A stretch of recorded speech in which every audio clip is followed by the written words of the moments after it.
You are now listening to the Conscious Creative Corner, the intersection of unapologetic lifestyle and creativity. Get ready to be inspired and dive into uncensored truths with tackling business and mental space with other transparent influencers and entrepreneurs.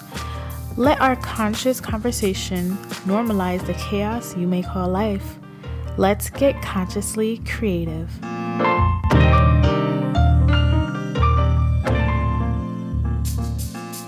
Joining us today on the Conscious Creative Corner is Gaetana. Gaetana is the owner and designer of Satin Doll Co, which started in 2007. Gaetana makes and sells handcrafted jewelry, accessories, and stationery. You can find her products online, and you might even see some of her jewelry on the CW. Alongside being featured inside of the Golden Globes gift bags, various blogs, magazines, and subscription boxes, she has a strong community on Instagram. She's not just a handcrafted jewelry maker, but she's also a longtime virtual standing friend. Gaetana shares her secret formula of how to keep ideals fresh after being in business for so long. She shares a special gift for you listeners, so make sure you stay tuned to the end. Without me spilling all the beans, let's get into the episode.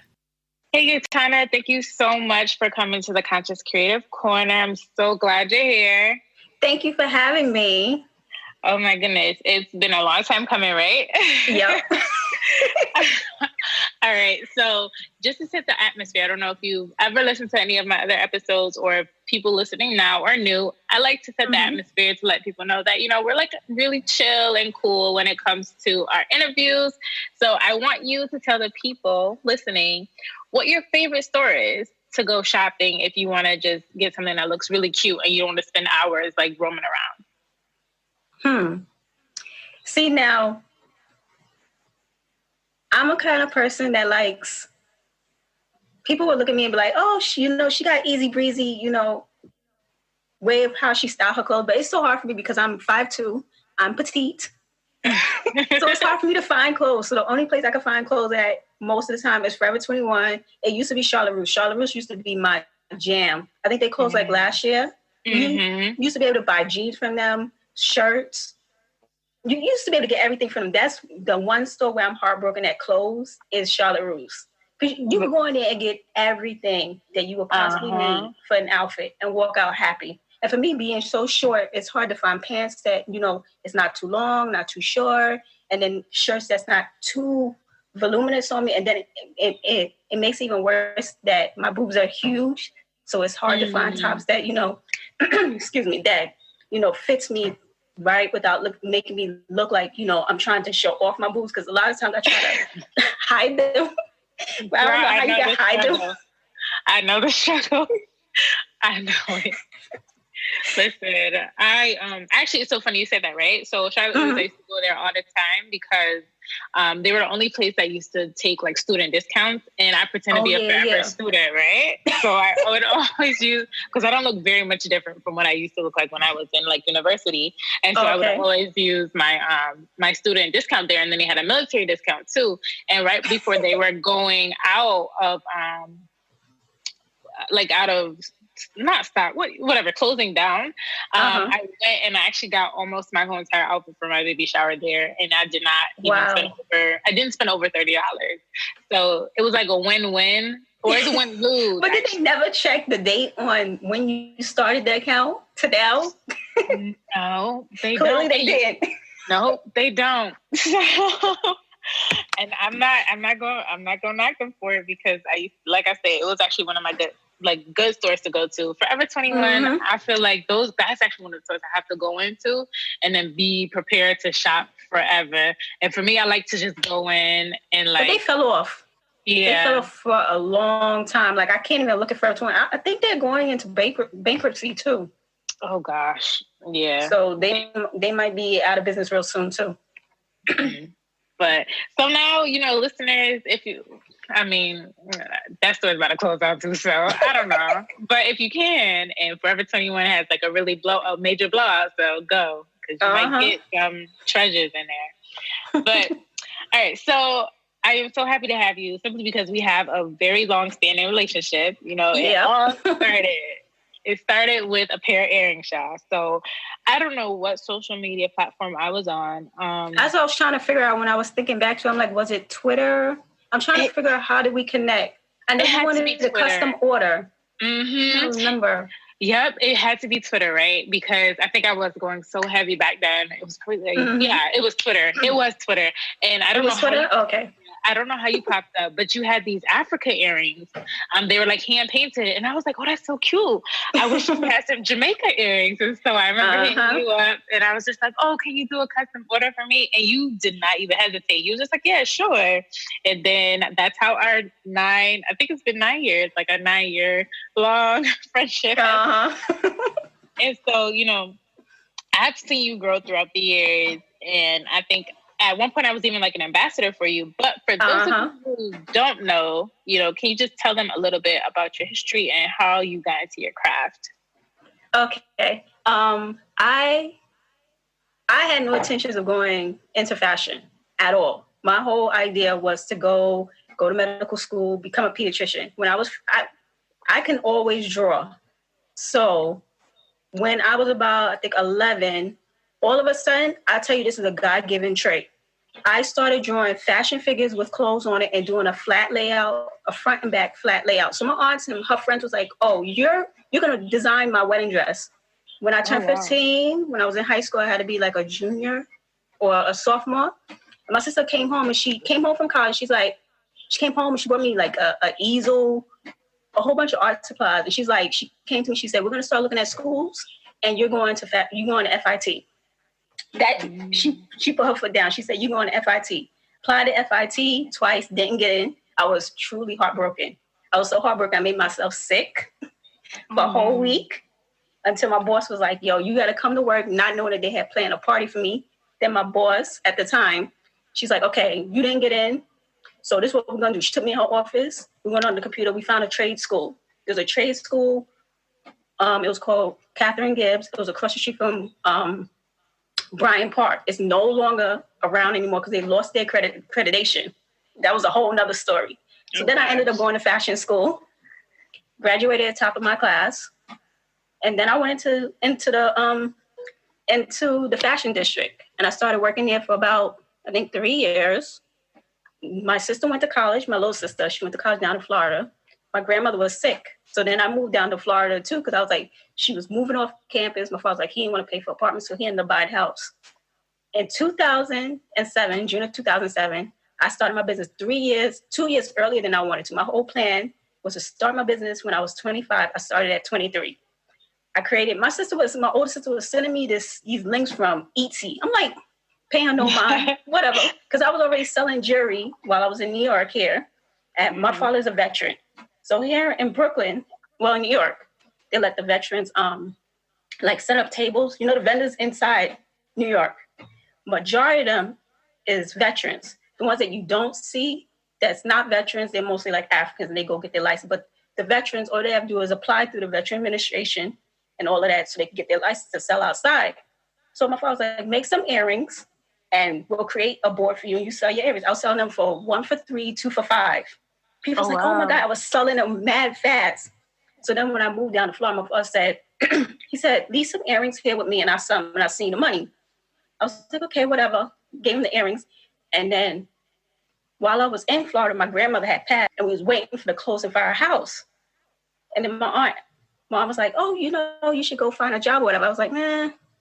And I was like, it kept on nagging me. So then I went and found a job while I was staying at my aunt's house. Mm-hmm. And I got the job. I was there for about 3 months. I was working for a company that they sell clothes for like QVC Germany. Was it QVC? It's QVC or HSN. The company's kind of funny.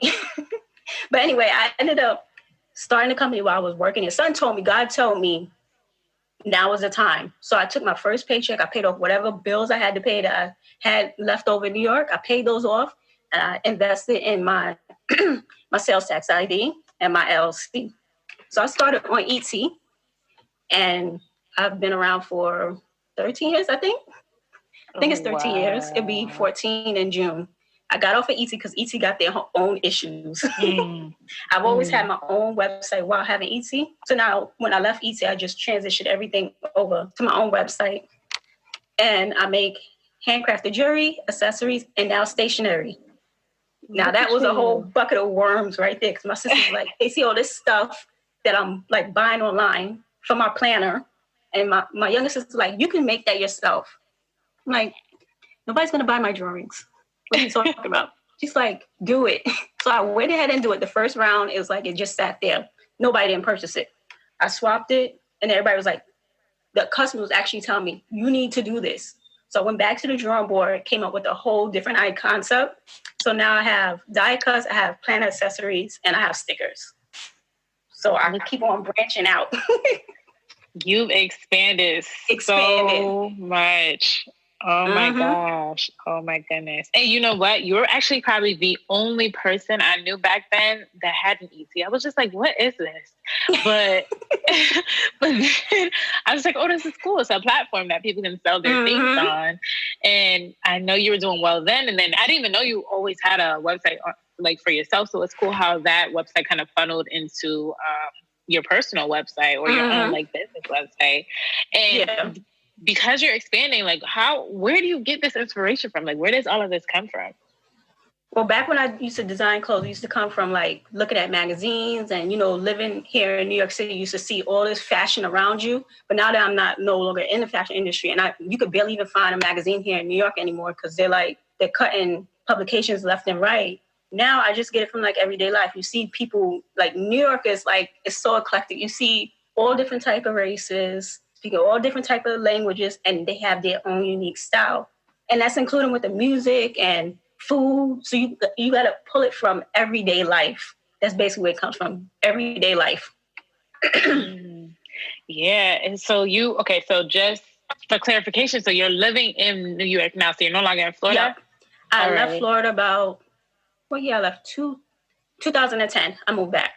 So I've been here for 10 years. What do you like better?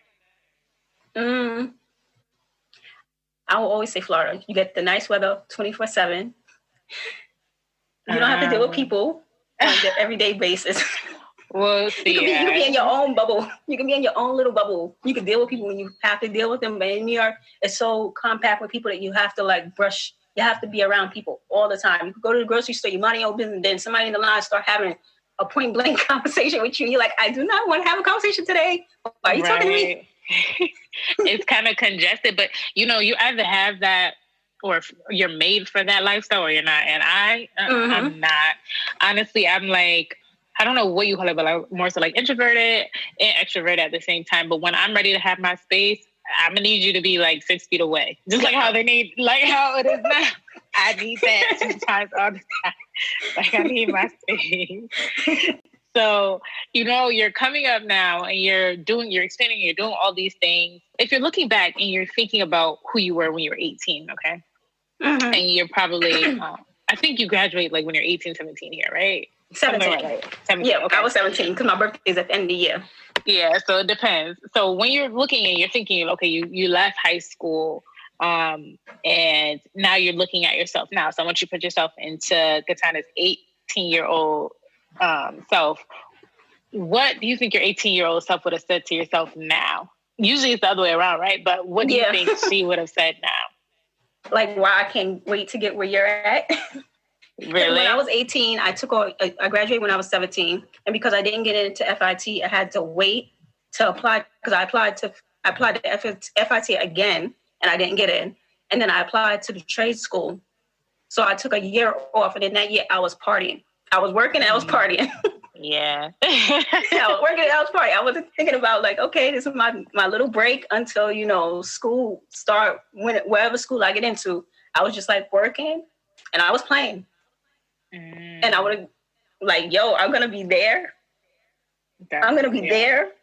Like, wow, I'm going to be there. Okay, let me stop what I'm doing.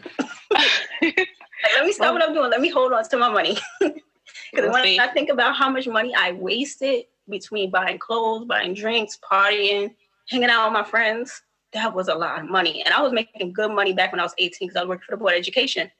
And so yourself then would have been like, all right, girl, you need to slow down. Let's take it a step back. Because these coins, these coins gonna matter. All right, so I had no idea about this, right? So for a while, I kind of took a step back from social media, and I came back, and then I was just like, you disappeared. I did. I disappeared for a while because I was like, this is getting. I don't know if people know this, but when you're like an influencer or you have to do all these things, it can get super overwhelming, especially when you're like crunching out content.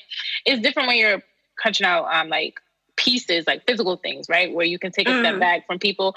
I always had online. I always had to be like with people. And so I was just like, you know what? I need my own space. I need to get back to reality. I need to like be with my family and stuff like that. Yeah. But when I came back, you know, you were probably the only person that I really liked for jewelry because I love different. But when I came back, I was just like, wait, your stuff was on TV?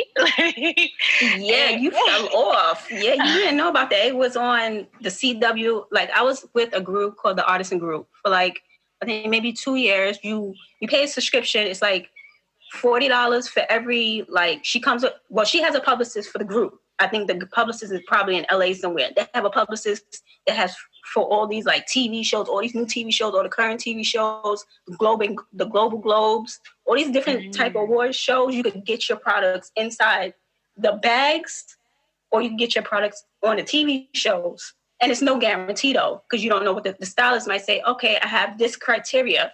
You submit 2 of those, and then they got to pick what fits their TV show. It's no guarantee. You could be wasting your money, or you could make it big. I just supposedly, out of the 2 years, they picked 2 different pairs of earrings. 1 pair was shown twice on 2 different episodes of Heart of Dixie. And then another pair, I love the Vampire Diaries. That's my show. So when it got picked for I forget what season it was, but it was the first episode. As soon as the episode came on, I was like, there goes my earrings. There they go. Couldn't tell me nothing. So yeah, it worked out that, you know, I was part of that group, and, you know, I got on 2 TV shows. Compared to some people was getting picked left and right. I was like, that dog.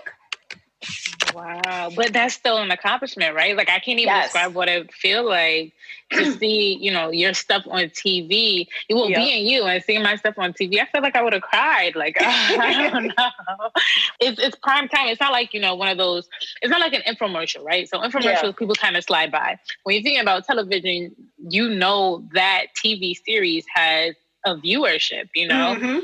And for a stylist of that series or that show to be like, okay, you know, these are worthy to be on television. That is such an accolade. So congrats on that. Thank you. That is amazing. So for me, I dabbled in jewelry making for like 2.5 seconds, right? So I don't know anything about making jewelry. It was just like, it's like one of those things where you're on YouTube and like, oh, I want to make that. And so I go and buy some of that stuff, and I'm just like, yeah, this is it for me. What do you think for you is like a myth that you hear all the time that you could debunk for people when it comes to making jewelry and coming up with designs for your brand? Seeing is believing.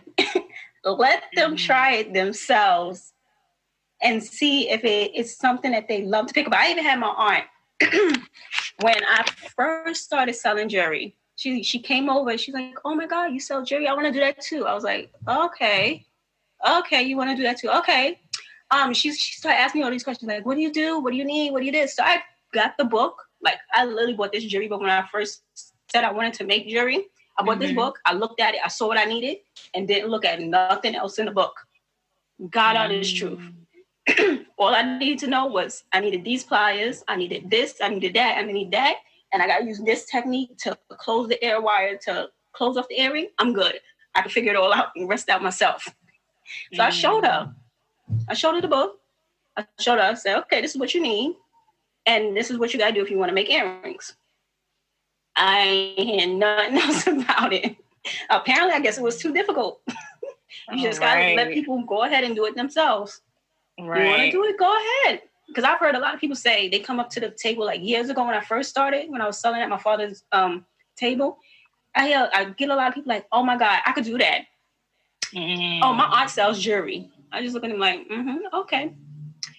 Like, they'll try to, like, knock you down. I'm like, okay, whatever. Just let that fall off my back. Right. That's all you can do.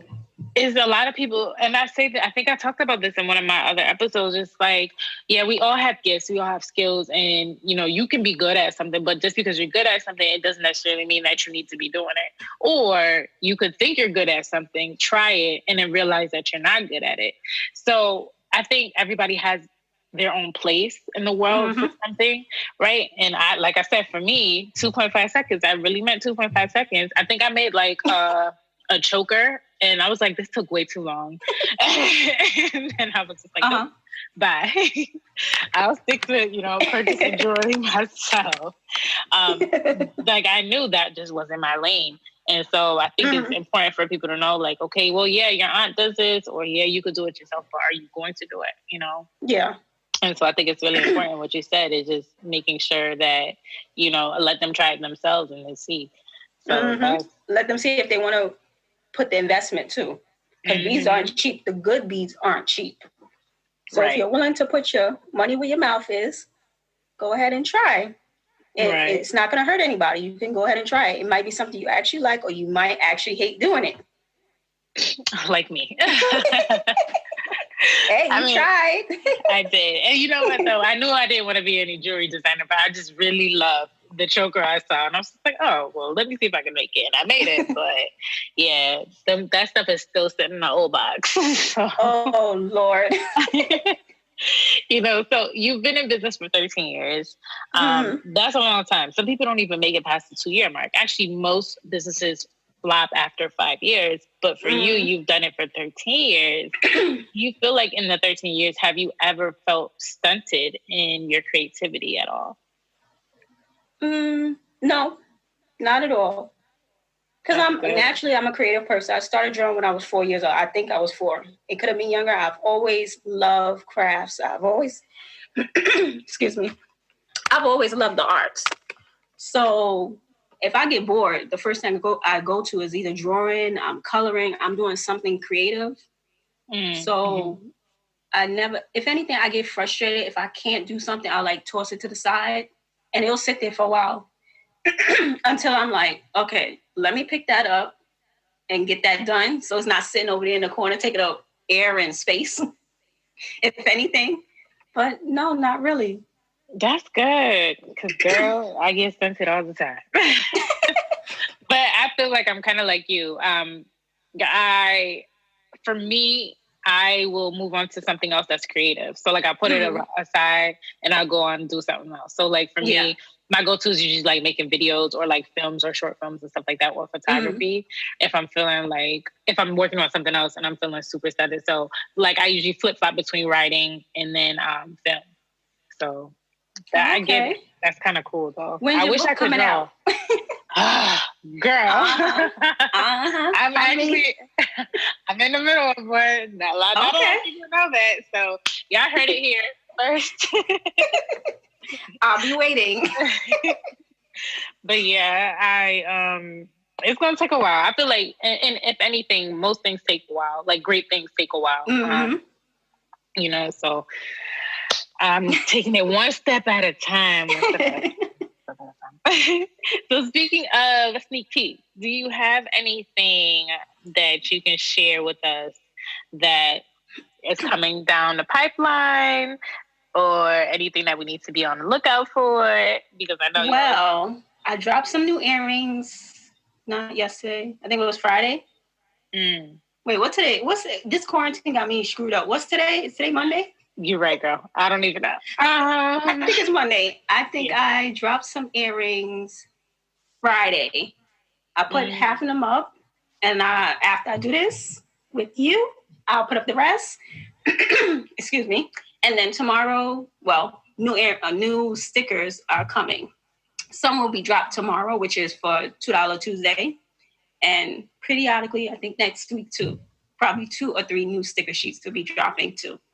Oh, look at you doing so much. $2 Tuesdays. That's cool. So hold on. Can you tell me a little bit more about that? I don't even know. What, $2 Tuesdays? Well, it's something that's inside the planner community. There's $2 Tuesdays. There's $3 Thursdays and $5 Fridays.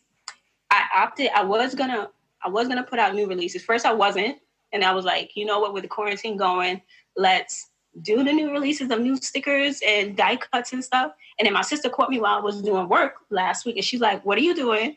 I said, "I'm working on new releases." She's like, how about you don't? How about you save your resources?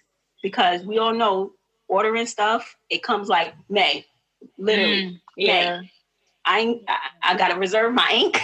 I gotta reserve my paper, my printer paper, my sticker paper. I gotta reserve stuff. So I thought about what my sister said. I said, okay, let me put up a poll in my group. And everybody said, we'll take, stuff during $2 Tuesday and $3 Thursday. So that's what I did instead of putting out new releases this week. So it'll be $2 Tuesday tomorrow, and then next week will be $3 Thursday.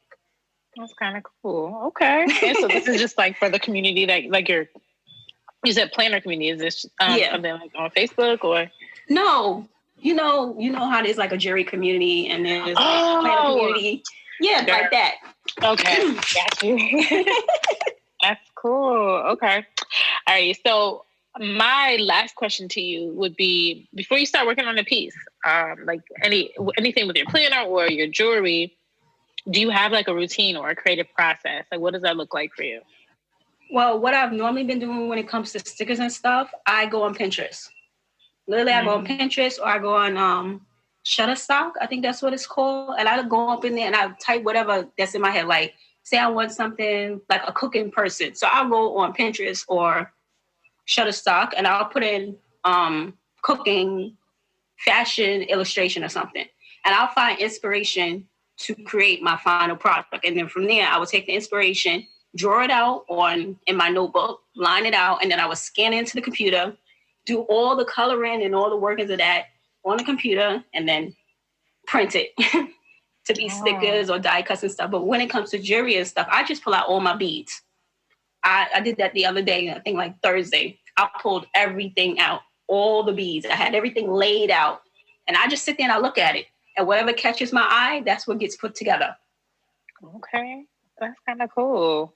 Finding inspiration. A lot of people don't have inspiration to draw from or don't even know where to draw inspiration from. And it sounds like you're drawing inspiration from, you said it earlier, like, your surroundings or using what you got, right? Your resources. And that's kind of cool. Yeah. All right. So we have reached to the point of our drawing board segment. And that is just around where I'm going to give you some rapid fire this or that questions. And then I just want you to tell me the first thing that comes to your mind, because this is going to sum up who you are outside of being a creator. Okay. Okay. So first, necklace or earrings? Earrings. Movies or TV shows? TV shows. Day or night? Day. Instagram or Facebook? Instagram. Summer or winter? Summer. The beach or the city? Beach. All day. All right. And the Conscious Creative Corner or the Conscious Creative Corner? Conscious Creative Corner. Awesome. All right. Thank you so much, Gaetana. You're welcome. Thank you for having me. All right. And if our listeners want to purchase any of your jewelry or stationery, where can they find you? SatinDoll.biz and use Felicia's unique code CIE20 for 20% off. Oh my gosh, that still is active? No, it's not active. I'm going to reactivate it right after this. It's still there. Cool. All right, yeah. So make sure you go and get you some earrings. I'm actually looking at a piece that she has right now because I just cleaned up my vanity set. And literally the only thing I have on my vanity, the only piece that I always wear is this necklace that you made.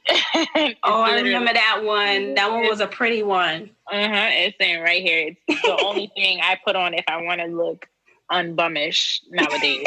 All right, yeah. Thank you so much for listening.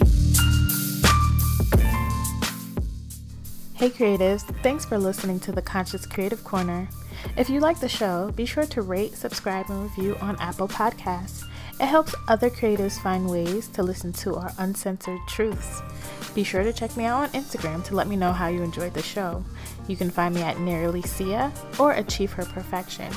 And if you are a struggling creative that's trying to find their creative niche, don't forget that you can sign up for my creative content business tips in the show notes, or you can visit achieveherperfection.com. I'll talk to you guys soon.